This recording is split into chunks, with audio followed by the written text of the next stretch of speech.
Our guest now is Ariel Cohen. He is a senior fellow at the Atlantic Council. Ariel, thank you so much for being with us. It's always a pleasure. Give me your sense, with all the news flow and how volatile the situation has been, give me your sense of where we stand at the moment. First of all, it's the Holocaust Memorial Day today. We remember 6 million Jews, including 1.5 million children, who were slaughtered by the Nazis in World War II. So just to put things in perspective. Second of all, I'm distraught that after the attack on Israel on October 7th, the radical students and professors in Ivy League and other schools in this country decided to destabilize America, destabilize the campuses, destabilize the learning process in favor of their support of Hamas. This is untenable, unimaginable, and here we are.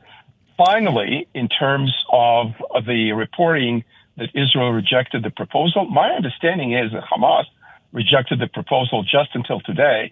And when Israel started preliminary bombardments of Rafah, the last city where the Hamas leadership is holding up, presumably with the hostages, only then Hamas started saying that they accepted something which Israel says they didn't see.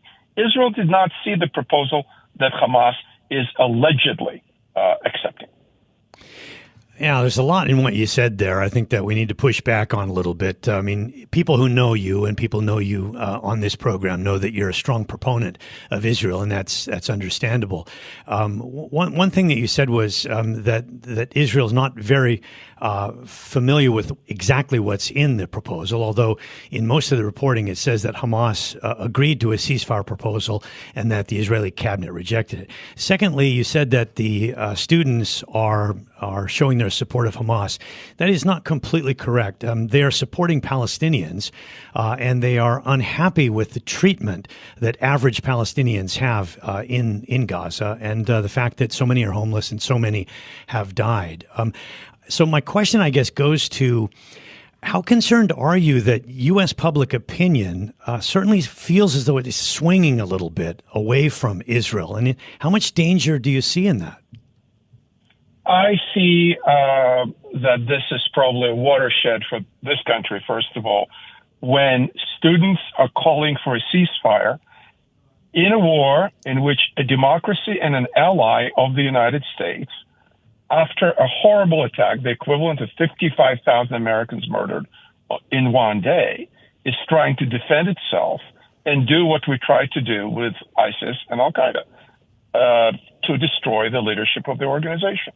And if we today don't recognize who are the allies, who are the enemies, what the purpose of the enemy is, which is the global caliphate. After all, Hamas is an offshoot of the Muslim Brotherhood, a jihadi organization. As they say in the Middle East, the grandmother or the grandfather of all jihadi organizations, including Al-Qaeda and ISIS. Then this country is really confused. We're confused who our allies are. We gave up and abandoned our allies in Afghanistan. It took us 6 months to deliberate about support of the Ukrainians who are fighting for their lives. And now we're signaling, and the administration, I talked to senior officials in this administration who say we're threatening Israel with cutting off military supply. We're threatening our most committed ally in the Middle East, bar none, with cutoff of the military supply. Yes, it is a war, and in war people die. And hundreds of thousands of people died in the Middle East after 9/11. So, Ariel, let's imagine a world where the upshot of the demonstrations that you have described serve to undermine support for the Biden administration, and maybe former President Trump is reelected to another term. What does this do to the situation that we're looking at in Israel and more broadly in the Mideast?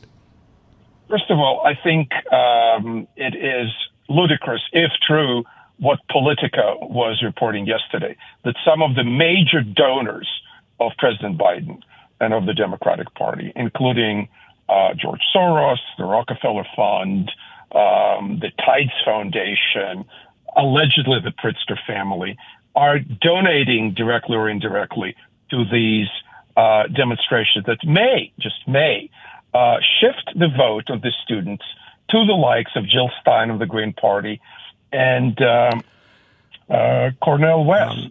And these 2 or 3% will be sufficient in the battleground states for Mr. Biden to lose.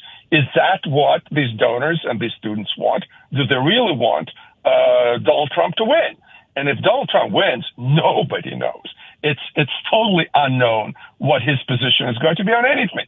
On Russia, on Ukraine, on the Middle East, on China, we do not know. And we saw there was a strategic shift by Trump and by Speaker of the House, Mike Johnson, on Ukraine. And I was very happy about that because I support independence of Ukraine and its territorial integrity. But as I said, these demonstrations are empowering the Trump momentum in these elections.